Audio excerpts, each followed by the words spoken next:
Olá, alunos da terceira etapa.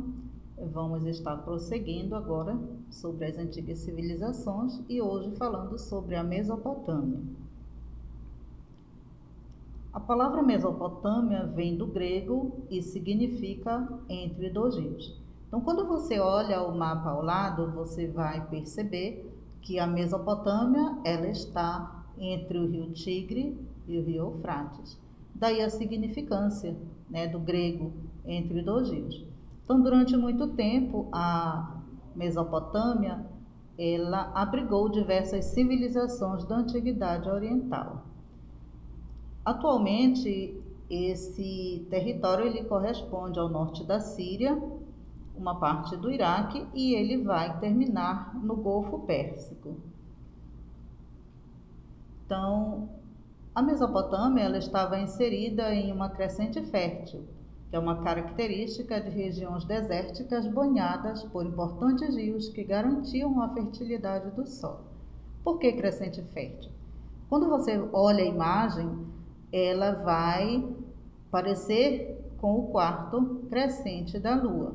E fértil porque eram regiões que localizavam-se próximo aos rios. No Egito, era o Nilo que dava toda uma fertilidade, que era importante para a agricultura, para a economia. E na Mesopotâmia, a presença dos rios Tigre e Eufrates também vão fazer com que o solo torne-se, após o período das cheias, vai fazer com que aquele solo se tornasse fértil, daí ser chamado de crescente fértil. Então, os povos da Mesopotâmia, por que ela é considerada o berço da civilização? Porque foi o local onde os primeiros povos da humanidade se organizaram de forma sedentarizada. Então, os primeiros a fixarem-se na região foram os babilônios, seguido dos sumérios, os acádios, os amoritas, os assírios e os caldeus. Cada um desses povos, eles tiveram as suas contribuições. Então, os sumérios, eles chegaram naquela região 4000 a.C. E eles estabeleceram-se no sul da Mesopotâmia e formaram as cidades de Ur, Uruk, Eridu e Lagash.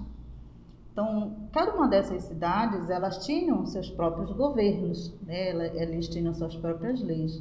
Devido a isso, elas eram chamadas de cidades-estados.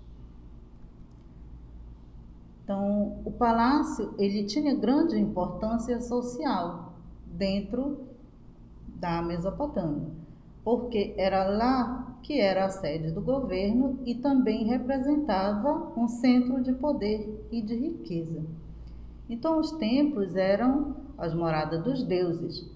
Já os zigurates, eles eram os monumentos religiosos em forma de pirâmides, com degraus e rampas para que pudesse chegar ao topo. Os acádios. Os acádios, eles construíram o primeiro governo centralizado da região. Então, o Império Acádio, ele chegou a incorporar as práticas e os saberes dos sumérios, inclusive a escrita cuneiforme. Eles também desenvolveram o calendário lunar, de 12 meses, sendo cada mês dividido em semanas de 7 dias, que é o calendário que nós utilizamos até hoje, Já os amoritas, eles chegaram naquela região em 1900 a.C., a partir da cidade da Babilônia.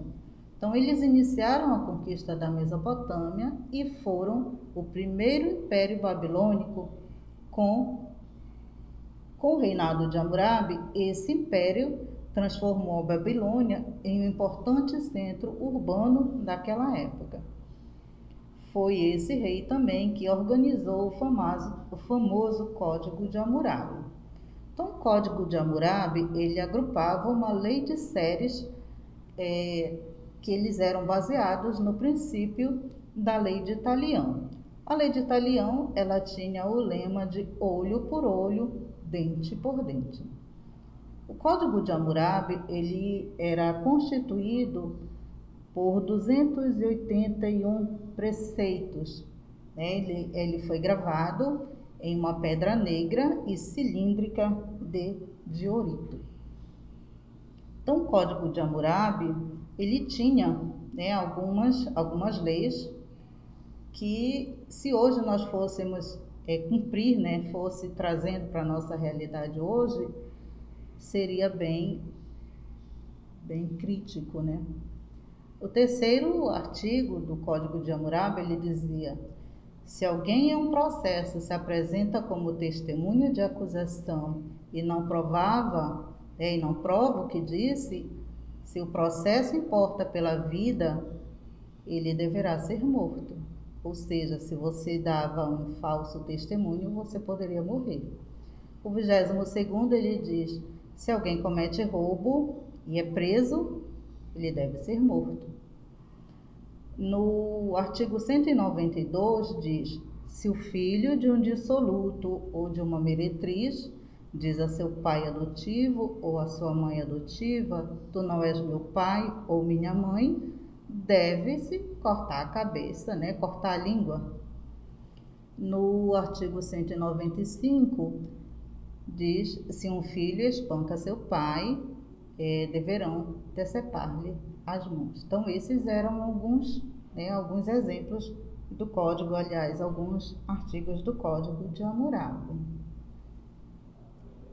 E observa no alto da imagem aqui do Código de Hammurabi, tem a ilustração dele, em que ele recebe de Shamash, que era o deus dos oráculos, as leis de igualdade e da justiça.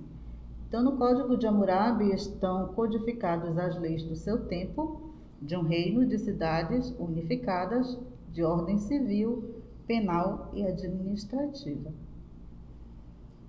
Os assírios, em 1200, eles conquistaram a Mesopotâmia por meio de seus exércitos organizados, que se profissionalizaram ao longo do segundo milênio antes de Cristo.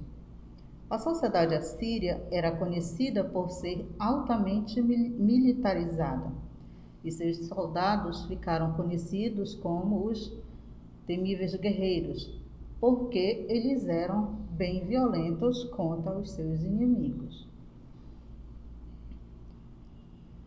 Então, esse reino, ele teve o rei chamado Assurbanipal, que ele ficou conhecido por ser um apreciador da erudição. Então, ele mandou construir a biblioteca de Nínive, e essa biblioteca ela reunia milhares de textos em escrita cuneiforme e sobre diversos assuntos. E grande parte do que hoje conhece-se sobre a Mesopotâmia é encontrado na biblioteca de Nínive. Os caldeus também foram outros povos presentes na Mesopotâmia, e eles conquistaram os assírios em 612 a.C. A partir do reinado de Nabucodonosor, esse povo formou o segundo império babilônico, que teve pequena duração. Então, vai-se atribuir a Nabucodonosor os jardins suspensos da Babilônia. Apesar de haver poucos indícios que confirmem essa construção, mas tem-se essa imagem de que os jardins suspensos eram um local muito bonito e que teria sido construído por Nabuco. Então, os caldeus eles foram conquistados em 539 a.C. pelos persas, liderados por Ciro II. A sociedade mesopotâmica ela era uma sociedade hierarquizada. Existia o rei, os sacerdotes, os nobres e militares, os comerciantes e os escribas e artesãos, e na base os camponeses e escravos. A economia na Mesopotâmia ela dedicava-se à agricultura, à pecuária, ao artesanato e ao comércio. Já a religião era politeísta, mas diferente dos egípcios, os mesopotâmicos eles não acreditavam na vida após a morte, Para eles era interessante a pessoa viver hoje da melhor forma que entendesse, porque ela não teria uma vida eterna. Eles não acreditavam em uma vida após a morte.